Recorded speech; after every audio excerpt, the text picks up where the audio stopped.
Hello and welcome, ladies and gentlemen, to the Overthrows podcast. I'm Behram Kazi, who you can find at Def Mango on Twitter. And with me, as always, is Jarrod Kimber, who you can find literally everywhere. And the premise of this podcast is basically India sweeping Bangladesh 2-0 in the test series at home, winning a test match in Kanpur in practically 2 days. And we'll be talking all about it right after this short ad. Let's go.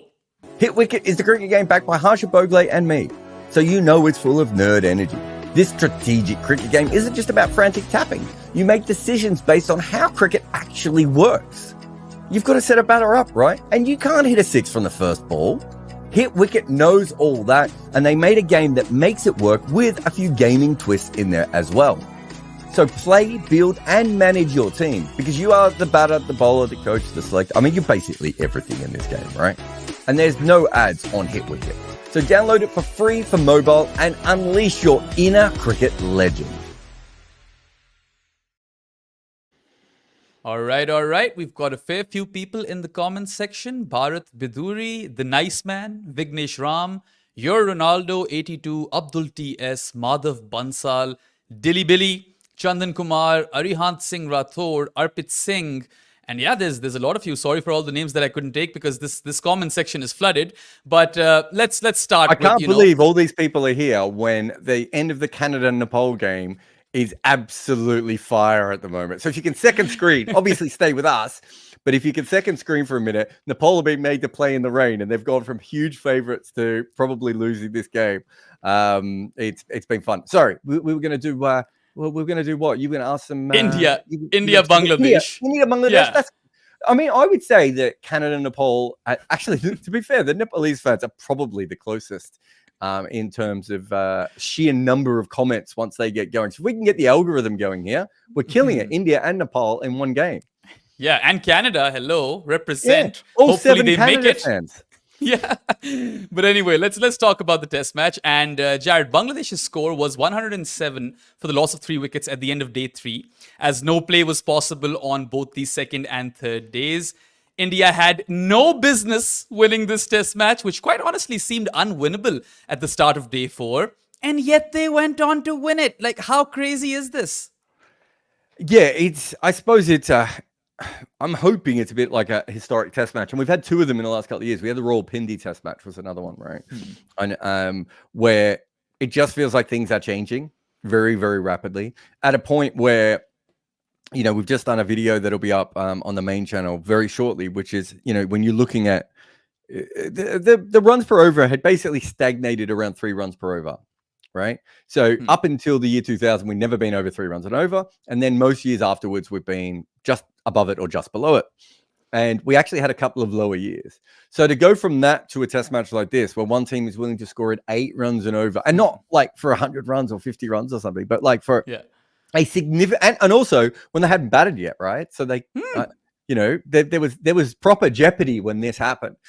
I think that just shows you how much cricket has changed and how different it was. So I think it's a massive, massive thing that has just happened. And I know, we were talking about whether we would talk about this test match because we didn't know how much cricket we would get. And, I did a scoreboard. I only did 2 scoreboards for it, right? Because I didn't do day 1 and then there wasn't cricket for ages.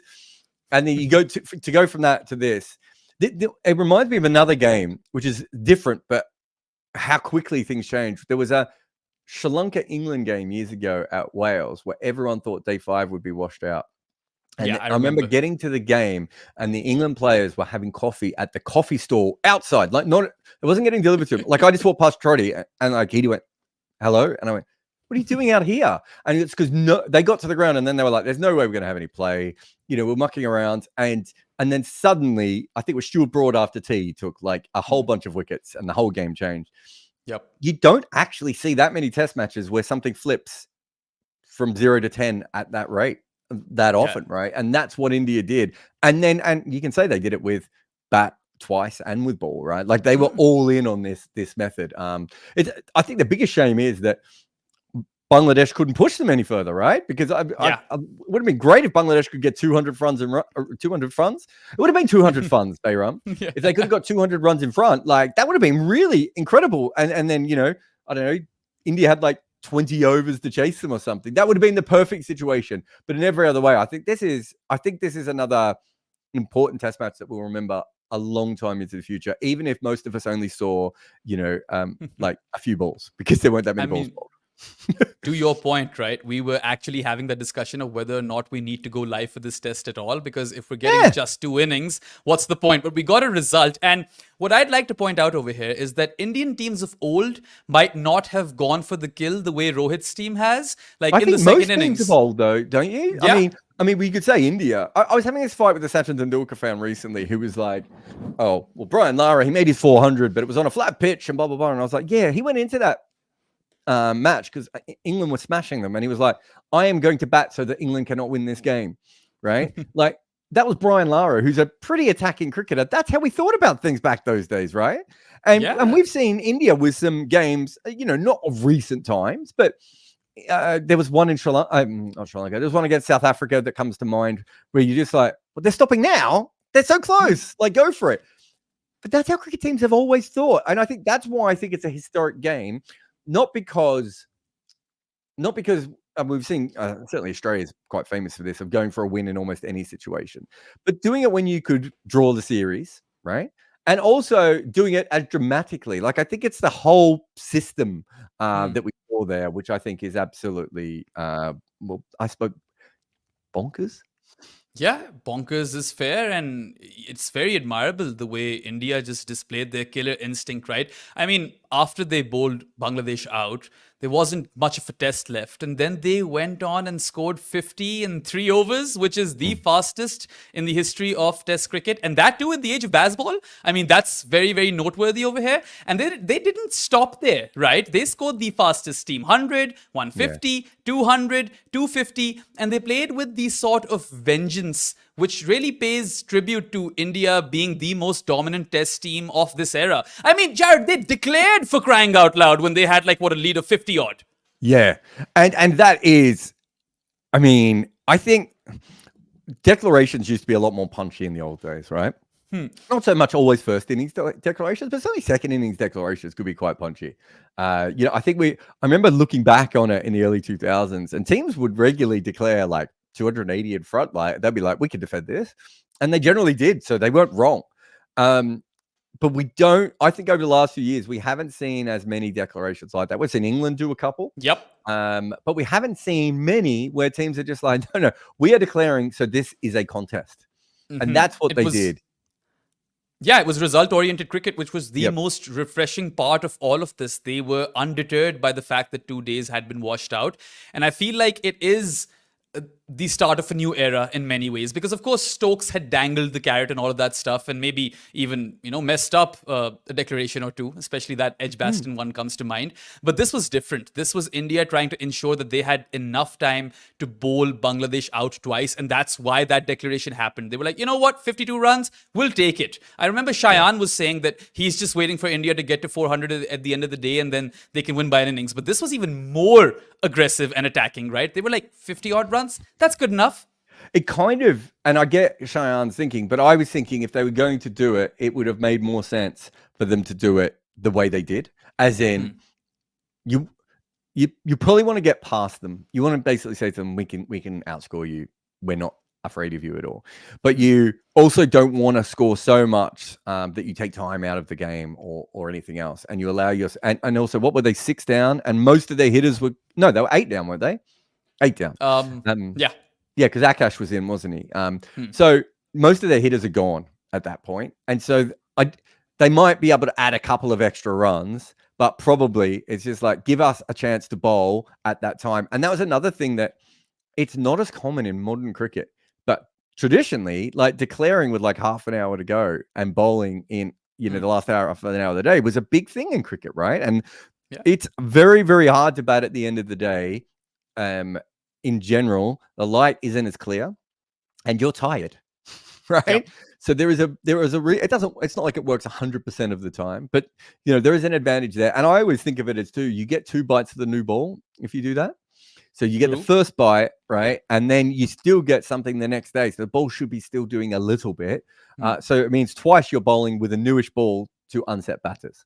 And the fact Yeah. that they got wickets on top of that, I mean, that's just another level, right? Like that. Yeah, I mean, that's the what you're hoping for, right? But generally, what happens is you declare early, and then they're like, none for 40, and you're like, oh, okay, we could have just let the tail enders slog a little bit longer.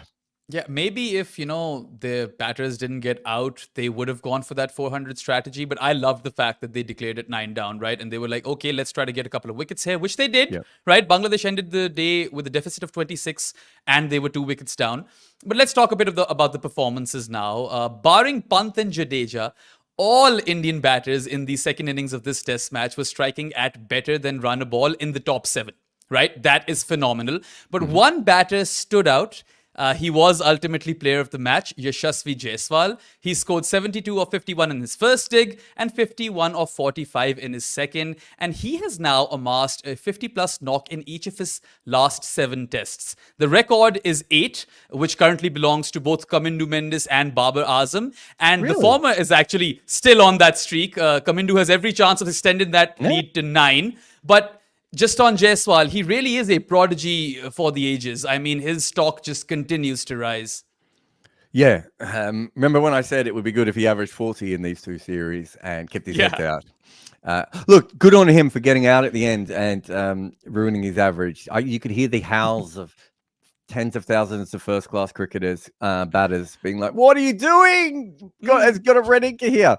But that is, to quote the great man, the way he plays. And look, I get it. There was a rush of adrenaline there, and I certainly understand it from that point of view. So yeah, look, it's a remarkable run that he is on. I still can't wait to see him play on other surfaces against other bowlers, and everything else. But I don't see any way how he's not a natural 10-year player. And that's part of the reason I don't want him to overhype himself any further than he has. I don't know how much further he can overhype himself at this point. He's basically Victor Wembanyama of cricket at this point. But do you know what I mean? There is an element of like, mate, you're what's about to happen is going to be quite full on, and you're going to have to, you're going to be tested. And it's just the way I've been watching the fans turn on these players. Like, I want what's best for him because I really want to be watching him bat for the next 10 years. And he's good enough to do that. Yeah, I mean, he's he averaged 48 with the bat in this series, and he was, prolific in the sense that he scored 350s in 4 innings, which is quite impressive. And in 2 of those innings, he was literally going after the ballers, right? Like, it was insane. And I mean, we all think he's generational, but all eyes will be on Yashasvi Jaiswal in the Border Gavaskar Trophy in Australia, and that's what really the entire cricketing world is looking forward to, how he fares on those bouncy tracks. But anyway, one other Indian batter crossed 50 in this test. He too in his time was thought of as generational.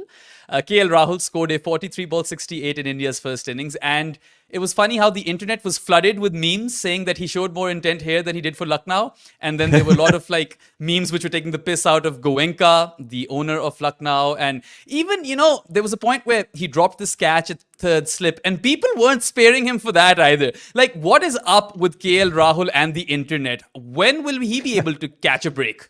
Oh, that's easy. I can answer that for you. When he's dropped or someone else is seen as worse. Right? Yeah. Those are the 2 things. That's the Ishant Sharma rule, right? I mean, you could say the Ravi Jadeja rule, I suppose, as well. And, if you're no longer seen as the worst, everyone's like, more than happy where you are from there on in, and it's fine. But yeah, it is. I did think it was quite interesting the way you went about that. And I think I said it at the time on the scoreboard that there's a reason why I think they really like him as a player. We did a whole podcast on Red Inca about him as a utility player. And fans don't want utility players. Fans want people who are really good at one thing that they can obsess over and understand. But one of the reasons I think India really like him, and I don't think I've ever had a conversation with anyone in the Indian camp, but I can tell you this based on my conversations with many other people, is he can do that, right? He can just score at that level. Now, we can all argue that he should be doing it in IPL cricket more often and maybe a World Cup final or 2, right? Like, I think those are all valid criticisms. I think the most valid criticism of KL Rahul is his strike rate in T20 cricket, which I don't understand. But the fact that he can do that allows you, again, to have a player that is so versatile. He can bat in all these different positions, and he can block out when he has to. He can bat normally when he has to, and he can go absolutely ballistic. There is such variety in his skill set, even if he's not elite in any one thing that he would like to be, right? Like he doesn't want to be no one wants to be a utility player.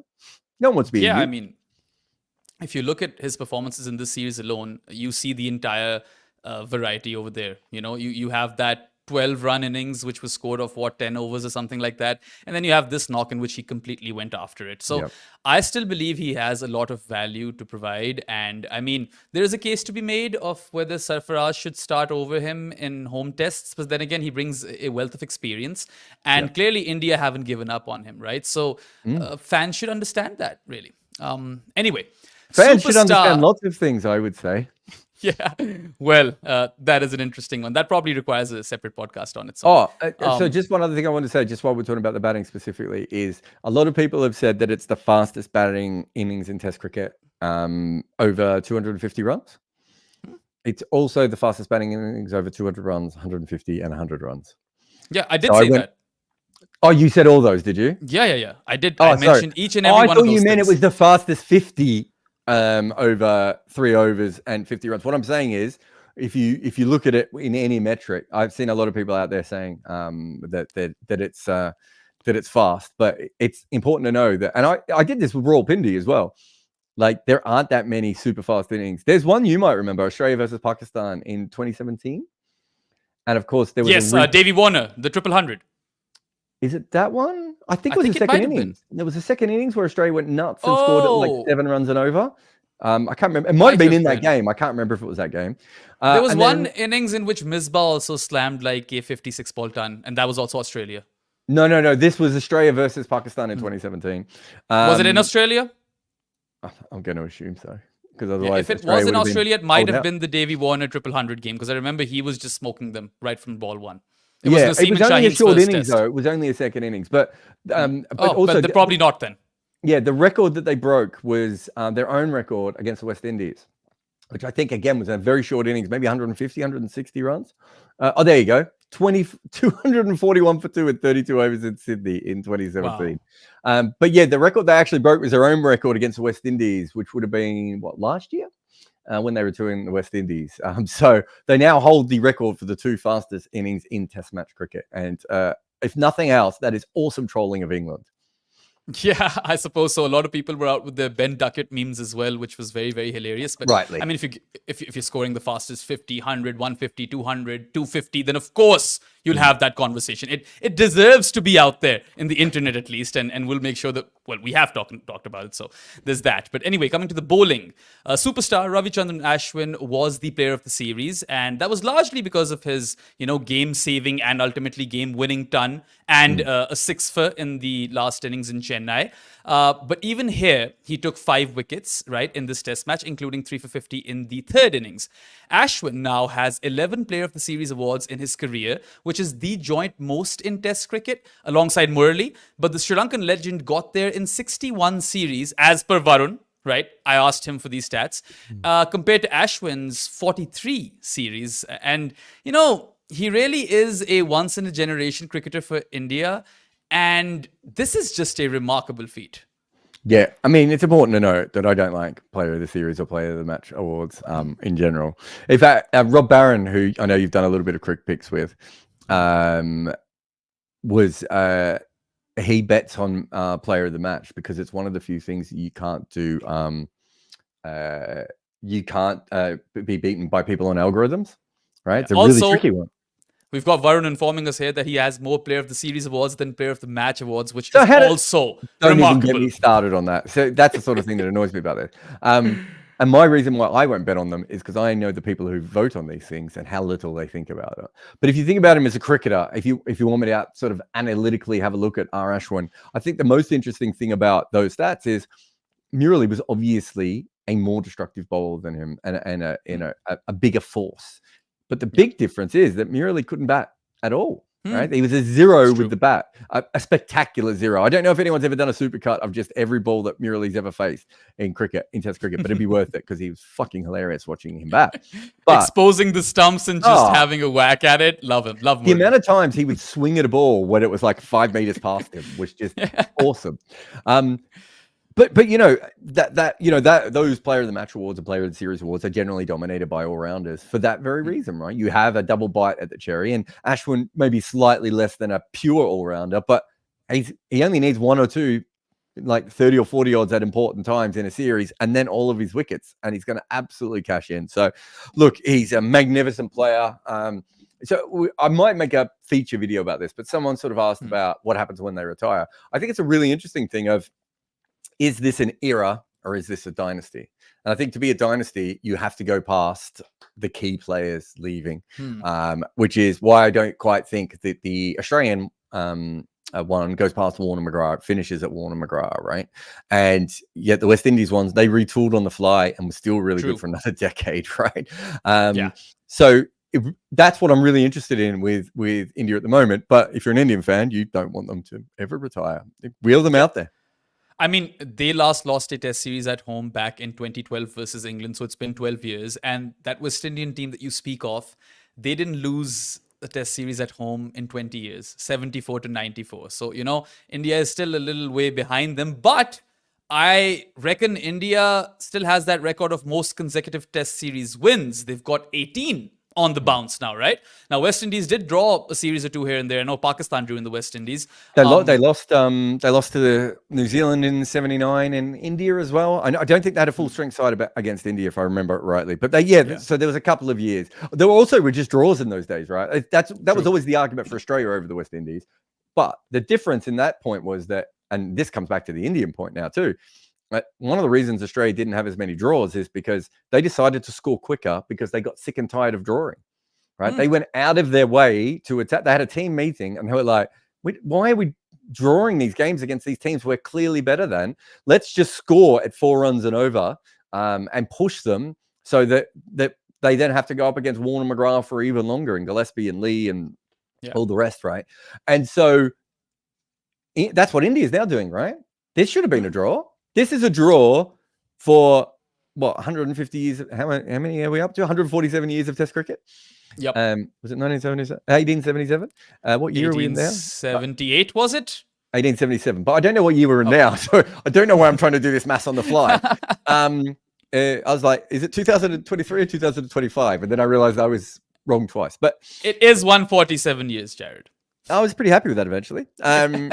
So the point being is, this would have been a draw up until, England's the only other team of recent times that probably don't make this a draw. But I think Australia would have had a go at this as well. Whether they would have won it, no idea. But I think Australia, England, and India at the moment, they're the three teams you probably think are the most likely to do it. And to be honest, I think once, if this was Australia and they lost a couple of wickets, I think Pat Cummins would have maybe pulled out of it. Whereas I think obviously England would have gone until they lost it. Yeah, basically. England would have been bowled out for 120. Bangladesh would have made 200, and they would have been bowled out for 183 in the other innings. Yeah, it is really fascinating, and a lot of people are calling it Gamball. Some people are calling it Jess Ball. There are a lot of names over here, but there are like tens and thousands of digs at Ben Duckett and Bazball on Twitter. So I would highly recommend everyone to check those out. Anyway, coming over to another record breaker. Ravindra Jadeja also took 4 wickets in this game, including 3 for 34 in the third innings. And as a result, he's become the 11th cricketer in the history of Test cricket to score more than 3,000 runs and also take a minimum of 300 wickets. Now, he is only the 3rd Indian to reach this landmark. And, the other 2 are Kapil Dev and Ravichandran Ashwin. So crazy how 2 of those guys are playing in the same team. Side note. I just don't think people, I think that's the thing for me. And looking back, the fact that Warner McGrath were the same age and Kirtley and Courtney were the same age, right? And Wasim and like we've had a couple of just ridiculous partnerships with players where you're just like, what? How did that happen? Like, like when you get something like that, and you can go all the way back to, I suppose, Miller and Linmore and Griffiths and Hall. Like when you get something like that, that's your next 10 years is sorted. Whether you're going to be a great side depends on many different factors. But you cannot be a bad side if you have access to Ashwin and Jadeja at the same point, right? Like, you just can't be a bad side. You're going to be in every game because even if their bowling isn't always important, Jadeja's batting is going to be important, and the flexibility he gives you. And then Ashwin gives you a little bit of batting as well. Like that entire package is so ridiculous. But yes, sorry, you were saying. So there's 11 players. No. I'm not going to name all of them. I was going to say, who's the worst on that list? Probably Jaminda Vas. Yeah, probably. I think that's counting stats really when it comes to his batting, I feel. Pretty good player though, right? Like a pretty fantastic player, especially for an Asian seaman to have the record he is. The second worst player on that list is probably Stuart Broad, who again is a great player. Right? I mean, it's a toss-up between the two. Would you say that Vas is for sure a worse cricketer than Stuart Broad? It's weird. It's not that simple, right? No, I'd probably have to go through their batting actually to have a good look at it.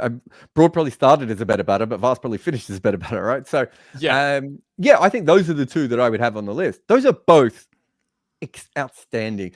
So we had the stat with Jaiswal. Kaminda Mendes last week, where he was the second quickest ever to 1,000 runs. Yes. Right. And you look at that list, and there's Bradman, and there's Neil Harvey, and there's Sutcliffe. Sutcliffe and Everton Walcott? Weeks are the guys. Weeks, Walcott. He's one of the Ws. One of those. Anyway. Yeah. There's so many One Ws. of the Ws. I think it might have been Weeks. And Weeks then Campbell, Sutcliffe at number 1. But then Campbell's on that list, right? Yes. Right? Not having a go at Campbell, he's incredible. And Jimmy Adams probably wouldn't be far away from that list either, remembering how he started his career. When you look at the great all-rounders, like, the worst thing we could say here is that an all-time great Asian seamer and a guy with, 600 test wickets are the worst players on that list. I think tells you how special it is. Whether you do it the way that Warne, Vas and Broad did it, I still think there's a lot of merit in that because you are adding something with the bat. Obviously, the other end, though, is ridiculous. The Botham, Imran, Jadeja end is next level. And those are players who will be remembered forever and can, in any cricket team that they're in, they allow for an extra player. And, we can never underappreciate that. And remember, Garfield Sobers is not on that list. Or is That's true. Does he have 300? He probably might be. I thought he had 280. And then he doesn't have. Loud, I don't think he has 300 test wickets. The minute I said it out loud, I shit myself. But I think I'm right. China sent us the list. There we go, 235. Yeah. So again, like there's some great players not on that list, and it's worth remembering that. It only goes on to further the notion of how much of a luxury India have of having both R. Ashwin and Ravi Jadeja in the same team, in the same era, playing in tandem for most of their careers, really. Anyway, there is one more Indian player that we need to discuss before we go on break, and that is Jasprit Bumrah. We did not think that India would play him in this test, but they did. And then he went on to take 3 for 50 and 3 for 17 in this game, ending with 6 wickets. And he basically humiliated Mushfiqur Rahim on 2 occasions, cleaning him up in a manner which would probably give Mushfiq nightmares for the next week. And now he's at 170 wickets, right? You mentioned in your video that only one bowler in the history of the sport, Test cricket, has a lower average than Jasprit Bumrah for, over 100 wickets or something, and that's Sid Barnes. And it's funny how similar those two guys are in terms of, you always mention how Sid Barnes, you never can really tell whether he was a fast bowler, he was a spinner. And you look at those Bumrah wickets, right? Both those Mushfiqur wickets. One of them is an off spinner at 87 miles per hour, and one of them is an off spinner. Right? Yeah. Basically. And, if he goes or continues to go on at this rate, I reckon he'll cross 200 wickets by the end of this upcoming Border Gavaskar Trophy in Australia. Fitness, provided that his fitness prevails. Yeah, his biggest problem is being in a 5-man attack for the amount of wickets he can pick up now, just because there's always going to be someone extra. Someone asked me this on the scoreboard today, and I thought it was very fascinating, which is, actually it was on Wagon Wheel, I think. Can he end up 2.3 times better than other seamers in the that's the match factor, right? Yeah, that's ridiculous. Yeah, but someone asked me today, can he end up with a bowling average under 20? Right? And I was like, no one can do that. Like, if Malcolm Marshall couldn't do it and Joel Garner couldn't do it, and they had each other at the end, and I know Bumrah also has Jadeja and Ashwin, not to mention Shami as well. So I'm not saying that he doesn't also have a great attack. But I just don't think it's possible, if that is the case, to be able to do that. And yet, it is very statistically possible at this point, right? His biggest issue coming up is he's got 10 tests in Australia and England, where I think he averages just over 20 in Australia, so close enough. But England is somewhere where his average is a little bit higher from memory. That's like the biggest issue he has is that. and the other problem he will have is great players, as they get older, get to a point where they stay in the team a little bit longer than they should, and so quite often their averages dip or blow out towards the end. But how are we having this conversation about him already? And it's a valid conversation. It's like people got really upset. Some people got really upset about the Joe Root conversation. You're like, look, I didn't want to have the Joe Root conversation 4 years ago or 5 years ago when people brought it up, but you can't not have it now. And you can't not have this one about Bumrah. Is it possible that he is the first bowler since Sid Barnes to average less than 20 in Test cricket? Right as we sit here, I think it is possible. Yeah, I mean, if you think about it, right, he wasn't at his peak when he toured England before. And if my memory serves me correct, the last time he did tour England, he was really damn good. So I feel like if, he just remains fit, because that's always a challenge with Bumrah. And the only reason why he doesn't have 200 Test wickets right now is because of the injuries, right? So I feel like he very well could end up with an average below 20 by the end of his career. And I feel like if he does do that, the wickets won't even matter, Jarrod, right? That's the number that everyone's going to talk about. That will be his legacy. He has to get over 200, I think, but he will. So I don't think 200 is anymore. And if you go back, that was always the number that everyone always says of like, if you get over 200, like just taking 200 Test wickets is insane. Like any human being who can do it should be thought of as an incredible bowler. And we forget that sometimes, but it is something that should be remembered. If you can do that with an average of 19, 20, 21, then I think your legacy is safe. But the difference is then, of course, how far he goes is when we start to compare him to, Marshall and Steyn and Garner and McGrath and, the other ridiculous bowlers up there.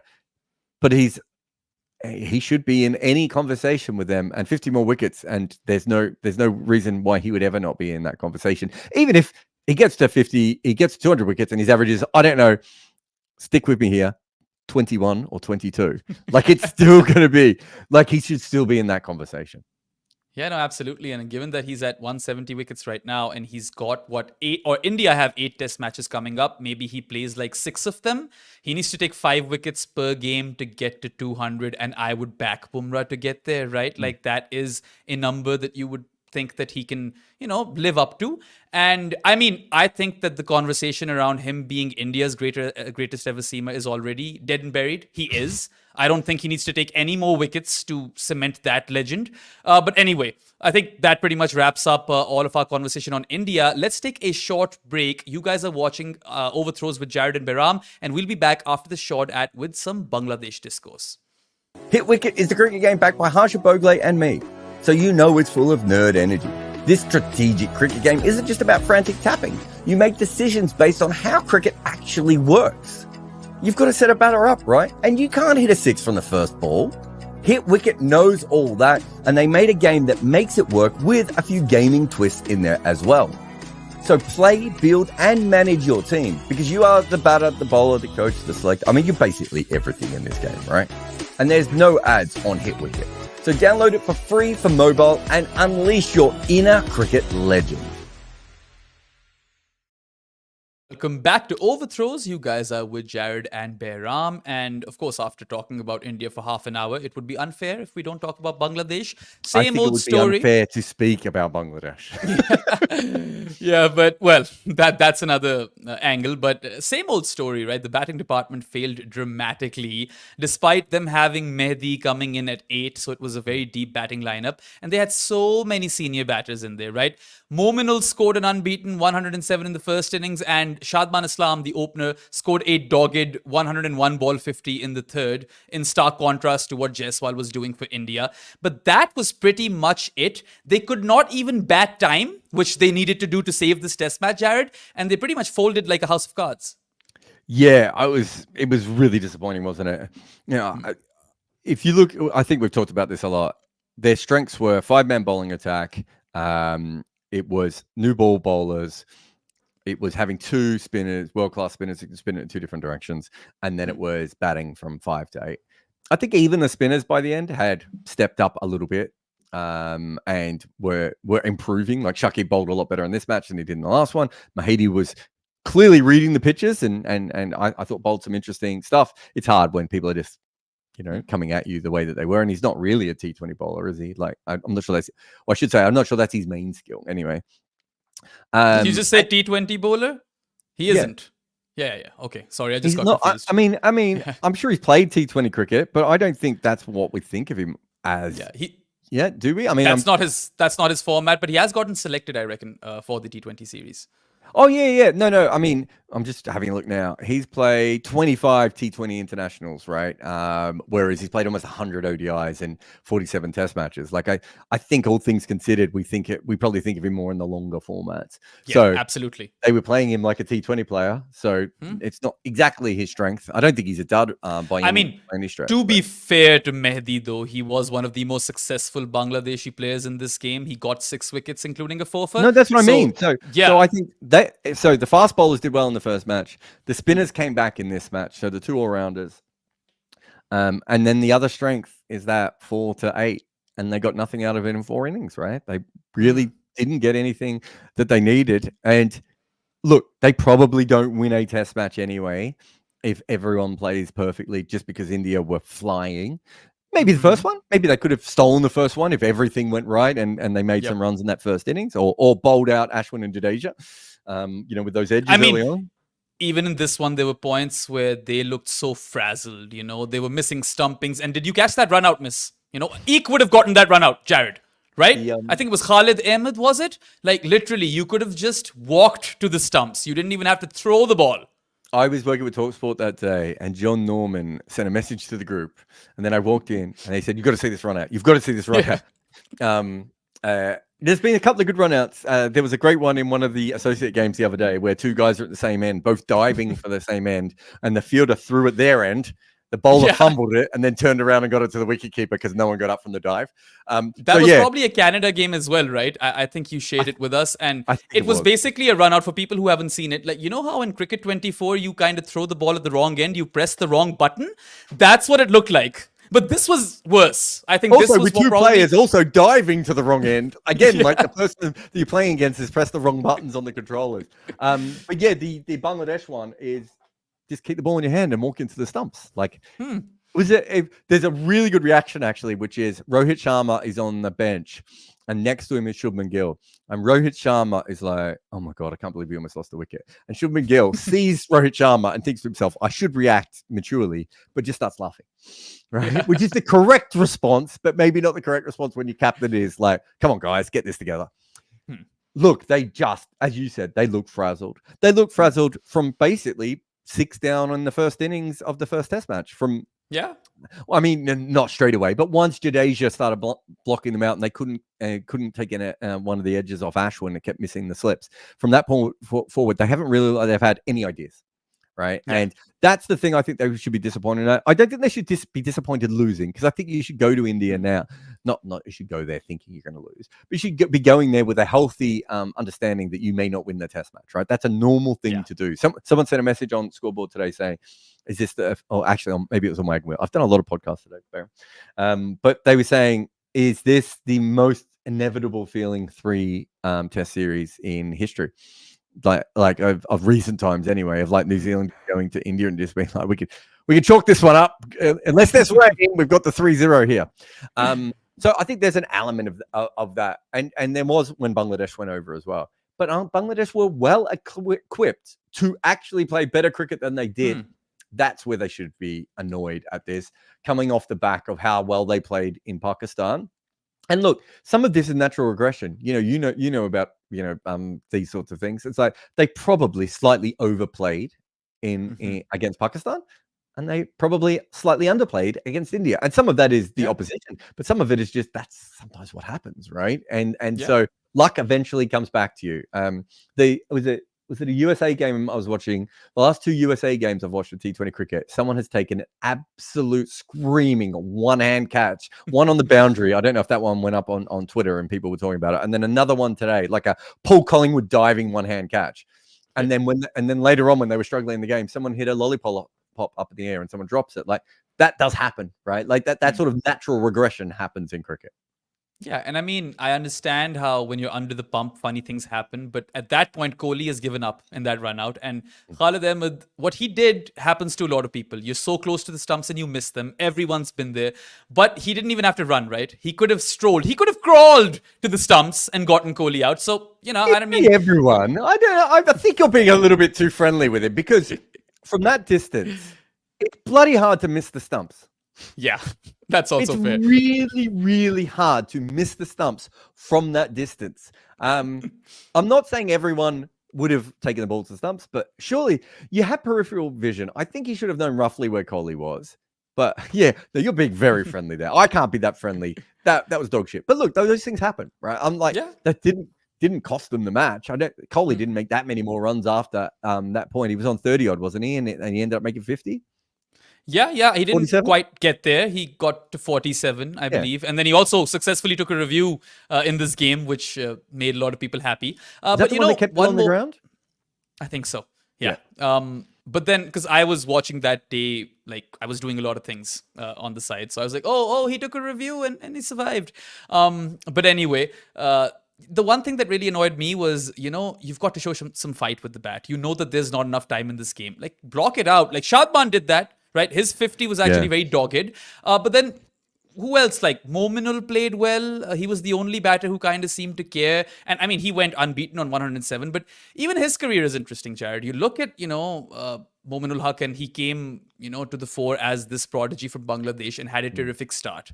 Right, he scored 13 Test tons now, but only 2 of them have come outside Bangladesh. And none outside Asia. So what do you even make of that career at this point, right? I just think in general that I look at Shanto, I look at him. Who was the guy that made the 50 as well? Shadman Islam. I look at these guys and I'm like, there is actual batting talent there. The first time I saw Shanto, I was like, whoa, okay, there's something here. And then I looked his record up and he was averaging minus 20 in every international format. And I was like, okay. When we started this, when I joined this podcast, we used to talk about Shanto in a certain manner, and that changed over time. And then he became the DDS of Bangladesh for us on good areas. What an arc.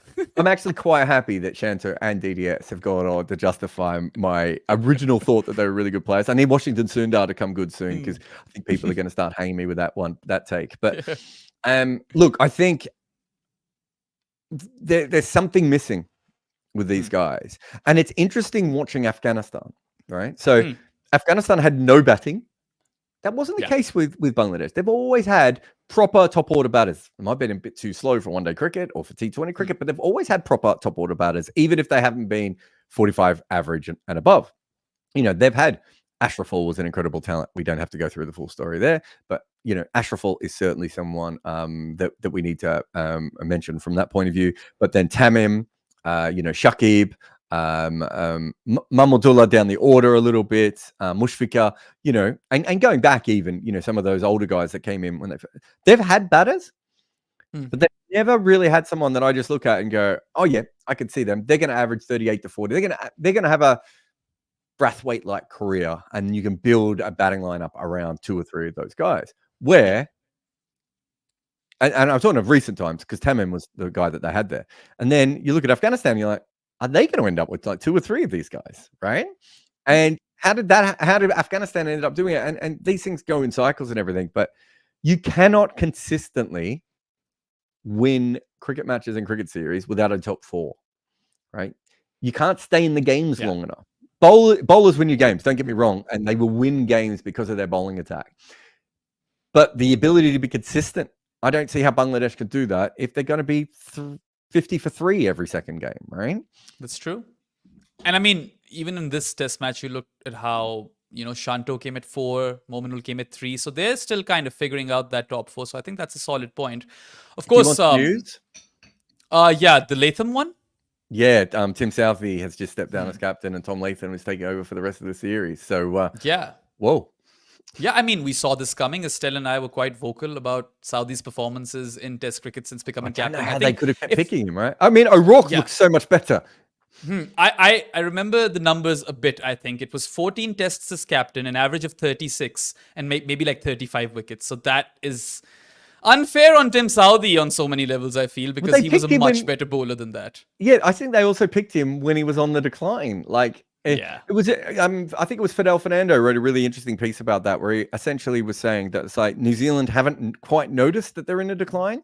I think they did that thing that you sometimes see with teams, where they're like, okay, well, we lose Watling, but we got Blundell. It's, you know, and we lose Watling. No, sorry, not Watling. I've already done that one. We lose Taylor, and we got Conway, and you know, we lose so and so. We got this. It's like that's not generally how it works. There has to become some kind of a regression, and they haven't replaced the bowlers at all. Right? I mean, I like O'Rourke. I actually really like O'Rourke, but the rest of the gets bowlers, like crazy bounce. That's very impressive. I really like him, but the rest of the bowlers, I'm like, I mean, they were bowling Cougar line. Forget the moral problems with Cougar line, right? That reprehensible though he may be, he's also should not be playing Test cricket. There's nothing watching him play that you just like, this guy should be playing Test cricket. Yeah, I have no idea why Matt Henry didn't get a Test match, but we're digressing. This is a podcast about India versus Bangladesh, and there is a big. Are like, come on, just keep digressing. Don't go back. No. Don't look any further at our team. There is a major story over here. It's not so much to do with performances, but, you know, South Africa have confirmed their tour of Bangladesh. So they'll be touring the country later this month. And that means that Shakib Al Hasan might have played his final Test match. He was awful with the bat, but he did take a forfeit. And I mean, we have no guarantee that Shakib will get to play his farewell test in Mirpur. He does wish to do that, but he's not getting any assurances from the BCB. They say that is outside their domain. They're not a security company. And I mean, this might just be a very sad end to what was a storied career. I mean, at least he has that sweep on Pakistan soil to savor, I suppose. Well, at least he has Angelo Matthews' wicket. But yes, it's funny that BC. If I was the Bangladesh Cricket Board, I wouldn't be saying out loud, "We're not a security company and we can't guarantee anyone's safety," because that is not exactly what teams want to hear, especially now before you tour. Well done to South Africa for deciding to go. That could be a cracker of a series, by the way, because those teams basically are so level. They both go in with 5 bowlers, and with their batting, it's like, let's just see what happens, everyone. Good to see Dane Pete getting another go as well. Don't know why they're not as high on Simon Harmer anymore. Yeah, I have no idea. He was doing decently when he came back to the team for a brief because the third spinner they're taking over is the all-rounder, and I don't think he's much of a bowler. I mean, he might be okay in Bangladesh conditions as a third spinner, but my memory is what's his name? Wutameni? Was that his name? Oh, I have no idea. I haven't looked at the squad. Yeah, I'm pretty sure I'm right. Isn't that like a Sri Lankan player from yesteryear? No, whose name you're taking? No, there's a South African. But you're not wrong, because the first time I saw his name, I remember thinking to myself, "What is who is this guy? Muthusamy." Oh, right. Okay, yeah, there you go. Yeah, I still got it wrong. I knew who the guy was. I could see his face, but I couldn't remember his name. But I remember looking him up once when he came last time. So he's a left-hander. Yeah, he has 2 wickets in 3 Test matches. First-class cricket. He's kind of halfway between a part-timer and a full-timer. I don't think he's a bad cricketer or anything, but he's not Harmer. And Harmer can bat a little bit as well. Maybe not at his level. But yeah, so I thought that was a little bit interesting as well. But I suppose you're going to Bangladesh, take as many left-arm finger spinners as you can. And see how that all falls. Yeah, I definitely think that series will be a cracker as well, because really it's a roll of the dice. Maybe 1-1 is the safest, prediction. But we'll save that for the preview. Why are we going there right now? We do shows on this stuff, Jarrod. I was just going to say, though, I know we're going to do an India-New Zealand preview at one stage. But right now, you used to do a little bit of betting in your youth. Yep. What odds would you say that it's not going to be 3-0? So 3-0, like how short? I feel like it'd be about 130, like a 75% chance. I feel like at this point, if I did bet like $10 on New Zealand just winning a single test in that Test match, if that bet exists, then I'd probably get a return of at least $150. Right? Yeah, that's what I was thinking. It's I'd have to go through the full. It's probably not. No, what's that? That's about 15-1. Yeah, I think 15-1 seems no. They can't start there, but the chance it should be actually be more. New Zealand to win a test in that series, any test in that series, should be 50-1, right? For it to be 2-1 and New Zealand to lose 1 should probably be about 15-1, right? And for and at this stage, I would usually say, well, there's a chance of 2-0 because of a draw. There are no more draws, Behram. Yep. They're done with. Not even on Rawalpindi roads. Anyway, just before we get to the super chats, I really want to talk about Kanpur, the venue, because for the first 3 days, that's the only thing people could talk about. And, there was a lot of discourse around how the drainage is not up to par and how they should take a leaf out of Sri Lanka's book. I was saying the same thing. And I did see some pictures. They did have the full ground covers, okay? So it's not like they didn't have those. I saw the ground completely covered, but the water was standing on top of it. So, Virat Kohli, there's a clip of him in 2019 where he demands just 5 major test centers in India. And that would, A, you could have better quality control, and B, everyone would know kind of what to expect, and the crowds would be bigger. So where are you on with respect to all of that? So the first thing I would say is that my guess is in Sri Lanka, the grounds are sand-based, and in India, they're clay-based. So having the same, I know the whole idea of we have a cover over the whole ground, that it still causes problems if you have a clay-based surface. So if you have a clay-based surface, you have to have much, much better drainage, and I think that's the issue in some of those grounds in regional India. I think India's in a position where they can take cricket around the country, and they should take cricket around the country. But if they're going to do it, the ground has to be subsidized. Right? You can't just do it and hope that the local authorities are going to make it work, because they're not. They don't play enough cricket to have the money to be able to do that. So you have to set it up correctly from that point of view.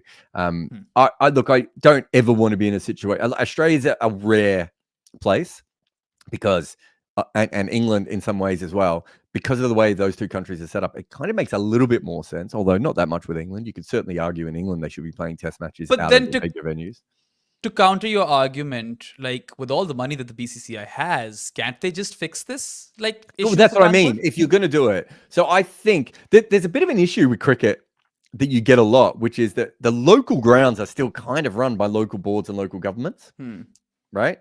And yet the cricket is who brings all the money in, right?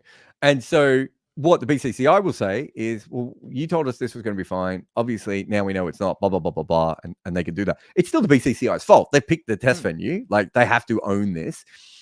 But there is a bit of a disconnect between those two things. So what the ICC do, and this isn't fixing drainage, but what the ICC do is they pay all the venues to upgrade all their facilities, or help them upgrade their facilities in some cases. But so let's say there's a World Cup in Sri Lanka, there is a fee that is paid to Sri Lanka so they can upgrade all their facilities at their places to make them international quality in case they're not.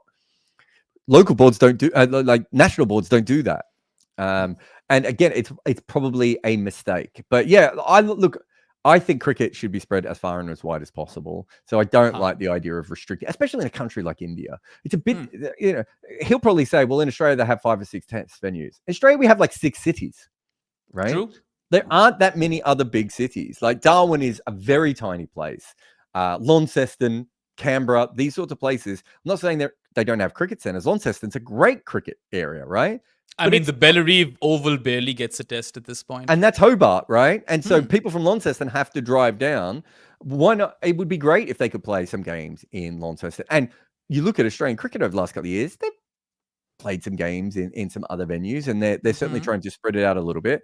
I think that's a better thing for cricket than everything else. But if I'm a player, I want to play in the best possible facilities. And that's what Virat Kohli is really saying. He's saying, look, when it comes down to it, we should have world-class drainage and world-class training facilities and world-class outfields and all these sorts of things. And he's right, Behram.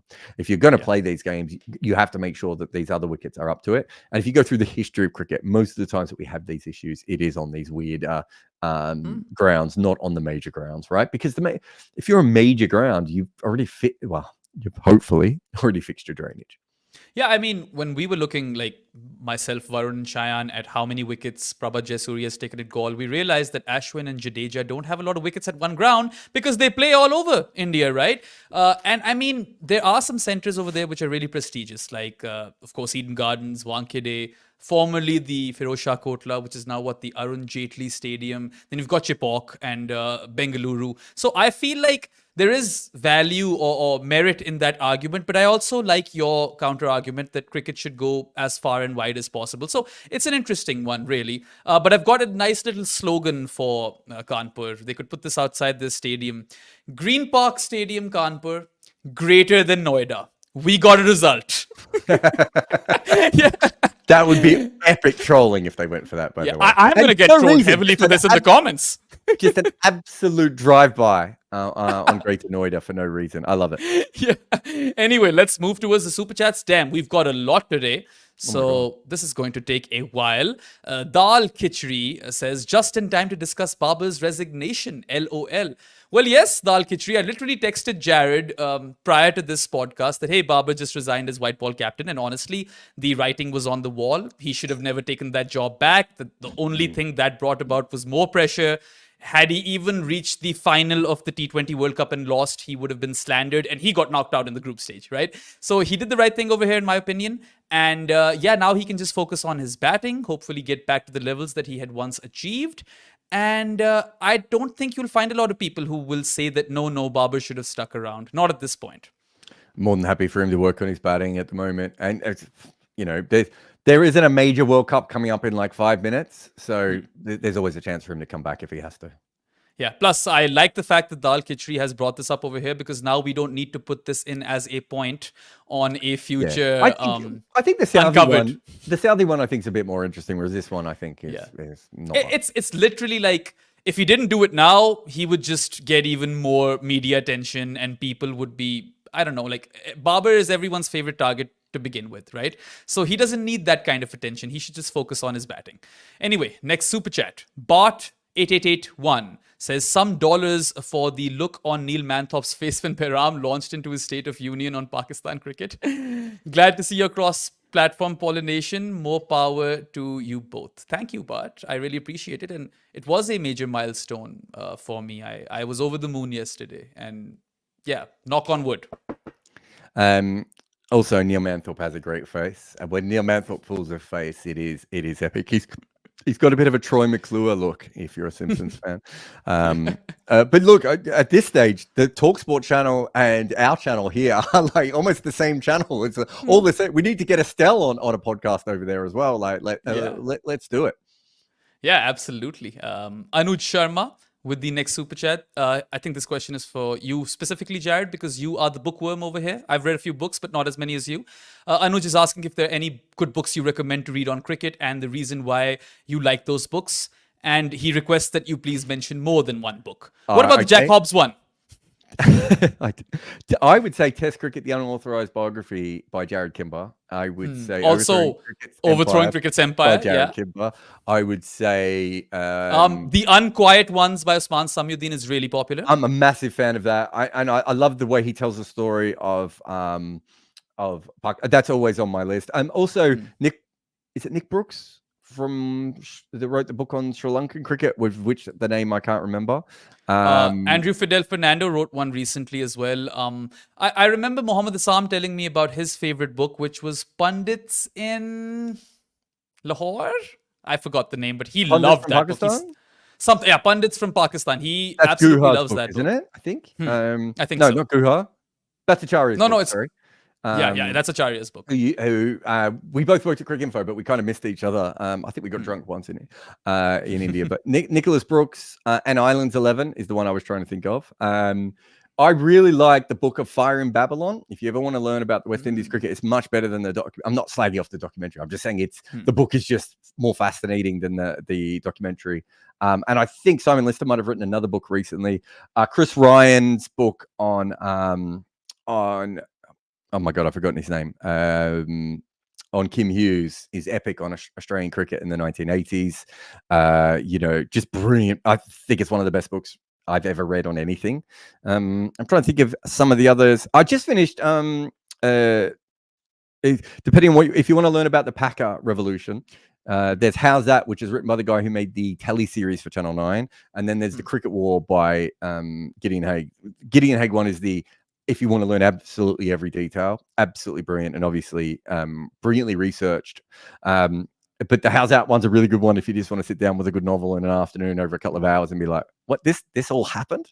I think that works pretty well. My favorite cricket book probably still Bob Woolmer's book. Obviously CLR James. I'm probably missing a few others there, but yeah. When I did Test Cricket, the Unauthorized Biography, available in Bookstores. I think at that time, if you go through that, I mentioned a lot of my favorite books just because those were the ones I was taking from at that point. I mean, there is one book coming up called, what is it? The Art of Batting? Yeah. I've been told that it's going to be a cracker. I think that's the best book ever written in cricket. But I can say that because no one's read it yet, and you can't refute it. Anyway, let's move on to the next one. Oh, also, sorry. If you need to read or want to read a really poorly written book, but, basically Shoaib Akhtar talking to you, his autobiography is very, very fun. Arpit Singh, I think he's asked another one over here. I think he asked one before. Anyway, we love that. He says Ash versus Jadeja in tests in your side. Choose only one. Also, how about Jabbar's ball for the Indian effort? I don't know what that means. I don't know what reference you're making with Jabbar's, but I would personally probably pick Jadeja for the balance. Yeah, I think Ashwin's a better cricketer, but I think Jadeja's more important to your team because he allows you to have a 5-man attack everywhere. And the fielding. Don't forget the fielding. Fielding. Who cares about fielding? All right, let's move to the next one. Ahmed Asraz asks, Bumrah now in an all-time 11, considering just skills? Well, you have to specify the format. T20 surely. All format he would be. All format he would be. T20 surely. Test cricket, maybe let's talk again in 2-3 years. It's right? hard at the moment to put him in a test one. If you're just talking talent, I think he has a good call. But if you're talking about career overall performance, then he needs a little bit longer. But he's in the conversation, and to be in the conversation after 150 wickets ain't no thing. I mean, let's make an ODI bowling attack, right? All time. I think that's fairly easy. You throw in Murali, you throw in Waz, right? You'd also throw in Joel Garner. And then you got McGrath. Glenn McGrath. So Bumrah he's that's what I mean. I think you could make a claim he should be in ahead of some of those guys, but whether he is already, it would be the question. Yeah, fair enough. All right, next super chat. Aditya Bilal asks, can you make a video of what's required of spinners in each country and who is the best spinner for the pitches, and similar video for paces? So it's not quite a question, it's a request. We don't do requests only because I probably forget that you've sent this in. But very, very quickly, you want side spin in Asia, you want overspin in Australia and South Africa, you want drift in New Zealand and England. So I hope that sort of helps on a very basic level of the sorts of things you're looking for. And then there are, of course, some wickets you want to bowl. Probably Bangladesh and Sri Lanka, you want to bowl a little bit slower, and UAE and India, you want to bowl a little bit quicker.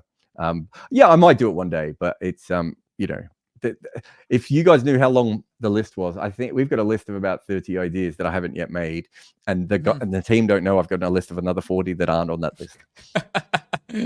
All right, final super chat then, I believe, for the day, or am I wrong? I am wrong. Oh no, sorry. Arpit Singh says Jabaz means brave. Really? Brave ball. Maybe it's a Hindi word. I don't think I've heard it. I'm sorry. Bahadur is what brave is in Urdu. Anyway, path right winger. We have a Hindi channel. Does everyone know we have a Hindi channel now? Good areas Hindi.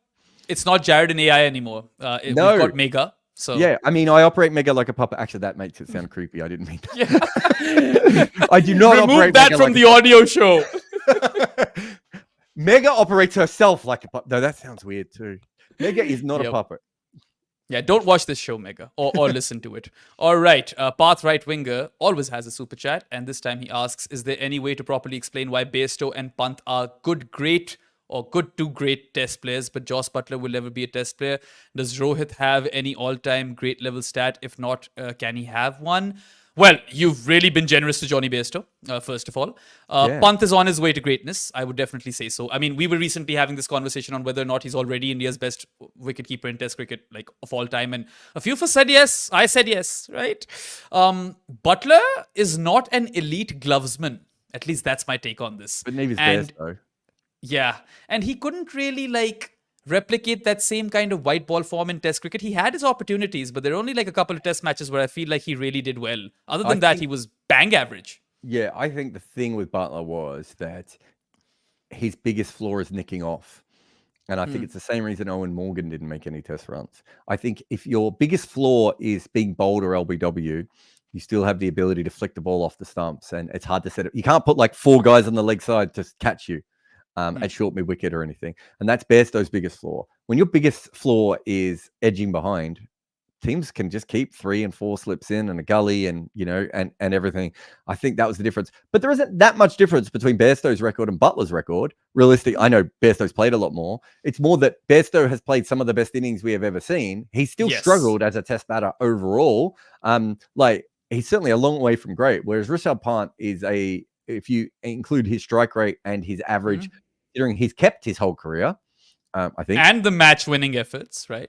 I just think that he's on a much different path. And he's young, and, the other two are in their mid-30s. Their peaks should be past us. And in Butler's case, it is, because he ain't going to play no more. Yeah. Even Bairstow, I do not see him returning to the side. Even though, the start of Bazball was all Johnny Bairstow. And those are the innings that you're remembering, right? Those world-class knocks. And Rohit's all-time stat, I would love to know what he averages on the pull, right? Because he does get out every now and then, but he scores so many runs over there. He doesn't have a great average on the ball. It's good, really? But it's not anyone who plays the shot like he does, it's the same as Virat's cover drive. I'll tell you what, Rohit Sharma is averaging, he's averaging 50 plus as Test match opener. I don't know if that's changed now after this Bangladesh series. Worth looking into, but in this last little bit, ever since he's come back and the team is opener. 3 double centuries in ODI cricket? Yeah. There you go. That's the Rohit stat. Is that not an all-time stat? No one is beating that in the near future. Someone came up to you and said, "Look, I'm sorry. The only thing that you could take with you to the afterlife is your 3 double centuries in ODI cricket." Especially now that eras have changed. So who's to say that ever happens again? People barely play any more ODIs, right? So for them to get that good at it, I would doubt that someone to take over the BCCI, stop ODI cricket, so that he remains a legend. Yeah, absolutely. All right, we've got one more super chat actually. We've got 2. Aditya Mani Jha with this one asks, are players of the Ian Harvey, Shane Lee, Justin Kemp genre no longer a thing in ODIs with 2 new balls? Fielding restrictions, etc. He kind of misses them. Let me think of a player similar to those guys. Dwayne Pretorius would have been one of the last players like that. Pef Laqueo. Pef Laqueo is a very good option, actually. Yeah, he definitely goes on that. Look, I think all of those guys were probably T20 players who played one-day cricket because that was what was around to them at that point. So, I don't have any issue with that from that perspective. What has happened is it's harder to get away with a rough fifth bowler. And Shane Lee and Justin Kemp, I would say, were probably not great fifth bowlers. And so they would really struggle in the modern, because you can't just bowl them between overs 20 and 40 the way that Scott Styrus used to bowl, right? Or those guys. Ian Harvey would still be a really useful player, because Ian Harvey, probably be a more useful player now. With the slower one. Well, because he can bowl in the death. And he can also bat, and he could bat up the order, right? Australia never got the most out of Ian Harvey as a batter, and I think in part of that he was probably batting a little bit too low, and it didn't suit the way he played. I think if Ian Harvey batted now, you might even bat him at, I'm trying to think, you might even bat him at number 3, right? Yeah. And just say, look, average 30 with the bat, but with a strike rate of 130. Ian Harvey could have done that.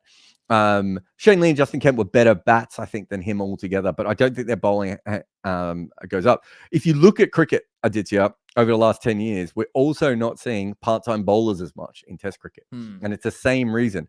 Teams are just like, well, we're just not going to let you bowl a part-timer anymore. And so it's much harder to be that kind of cricketer. And Pef Laqueo struggles, right, to be a consistent threat because of this. Yeah, Wian Mulder does something similar, I believe, now. The Grand Home? Yeah, CDG definitely fits that. So they're still around. I'm surprised you haven't taken Aaron Hardy's name. Is he a better bowler, I reckon? Aaron Hardy can be a frontline batter, I think, is the difference. Whereas I think Justin Kemp's the only one there, I would say, that should have been close to a frontline batter. But yeah, so I think with that, actually, I think I said before, Shane Lee's a better batter than Ian Harvey. He probably wasn't, actually. But So those players are still around. What they aren't is mainstays. And the reason they're not is it's very hard to pick them every game. So the player that you're talking about here, Aditya, is Marcus Stoinis. Yeah, he still absolutely. exists, but you can't bowl him for 10 overs. Right? That's true. Whereas Scott Styris could bowl 10 overs and, Chris Harris could bowl 10 overs and Paul Collingwood could bowl 6 overs and all that sort of stuff. You can't get away with those chop out overs anymore. Ravi Bopara. The minute those guys come on now, Harry Brooks like, how many sixes is going to hit off this over? Stuart Binney would not have a career with the impact sub rule around. In IPL? Yeah. Probably not. I mean, yeah. And he was one of the early, really good T20 players. So that tells you how much the game has changed. I think that's the most important thing. I think even we've seen it in T20 cricket, and we've seen it in Test cricket, and we've seen it in ODI cricket. So it isn't the 2 new balls specifically. It's the fact that between overs 20 and 40, people keep attacking. Right. I also feel like people don't even know what's good for ODI cricket anymore because no one plays it. That's also fair. Yeah. All right. One more super chat then, or 2 more. Aditya Pulal says, looking at Mehdi bowl, it seems like he has no top spin at all. Is that correct? So my question on top of this is that you spoke of side spin and overspin. So how is top spin different? Yeah. So overspin is top spin. Okay. Yeah. That was my understanding. But when you bowl finger spin, there's always a little bit of top spin on the ball or a little bit of underspin on the ball, depending on how you come over. So Australian spinners are going to have a lot of top spin on it because bounce is the most important thing. It's probably in somewhere like Bangladesh, you're more likely to have underspin on the ball because those wickets don't bounce and you want the ball to skid through straight, right? So my guess is that Bangladesh spinners in general will have less overspin than Indian spinners, perhaps. Certainly a lot of Western spinners because of that. And Mahedi, I haven't noticed it as much, but Shakib, I would say, is famous for having so little overspin ever on any of his deliveries. I'm not even sure if he has a genuine top spinner in his bowling repertoire. And that's a very, very common thing out of spinners from Bangladesh. Yep, fair enough. All right, then. Final super chat of the day is Somian Mishra says, Behram, saw your video with the great Steve Harmison on the TalkSport channel. It was a great piece. One of the best Pakistan cricket analysis and a series preview I have seen in a long time. Well, thank you, Somian. I've been told by some of my followers that I'm getting butchered in the comment section. So go leave this comment over there, right? That's what I need. Yeah, definitely. I just think it's great when you can get a word in with Harmy because, my God, when that man starts to talk, good luck. So I think you did well to even have a chat. I mean, to be fair, I was the one doing more of the talking, but that was the directive. They called me on as a subject matter expert and said that we'll ask you questions, just answer them. So, I mean, come off the long run. Yeah, just trying to do my job here, guys. Anyway, that kind of brings an end to this episode of Overthrows. Thank you so much for all the interactions, guys. So many super chats, so many comments. I'm sure our numbers for this show are going to be great. And thanks for all the love. We'll be back with even more live shows. I reckon Jarrod and I are coming on live day after tomorrow to preview Pakistan versus England. And we're going to have lots of footmarks, lots of crick picks, and red inkers, everything in between. The idea is to have a podcast, 7 days a week. Another super chat, while I say that, Somian Mishra. Bumrah and his slow ones, including his off-cutters in test matches, are really getting out of hand. Which one's your favorite? Mine's Ollie Robinson. Rehan Ahmed was fun too, wasn't it? Yeah, and also the Sean Marsh one's great, but Ollie Robinson's my favorite because of I just think the degree of difficulty of doing it around the wicket. Yeah. Anyway, so thanks for watching, guys, and we'll be back day after tomorrow. And just a quick reminder, you can go to goodareas.co and bookmark that webpage. That can be your one-stop shop for all the work that we do as part of our Good Areas team, whether it be written content, podcasts, or videos. We'll see you Thursday. That's all for now. Goodbye. I have a book out with Abhishek Mukherjee, and it is called Overthrowing Cricket's Empire. And it's about the stories of how each team beat England for the first time. We go all the way back to the demon Fred Spofforth getting annoyed at W.G. Grace for acting a little bit like Alex Carey. And then we come all the way to present times with Rashid Khan's England's redemption. We cover every single team to beat England in a major international, but we also talk about the incredible stories like the barefoot basher from Fiji that almost played for New Zealand. In fact, this book is full of tales like that. Like how Pakistan lost a top batter after he was on the run from an angry husband of a movie star he was having an affair with. And also how one future captain of his nation realised he might have to go out and bat at Lords and that he didn't own his own pads. Cricket was used as a tool by the empire, but what happens when those nations grow up and get good at it? Find over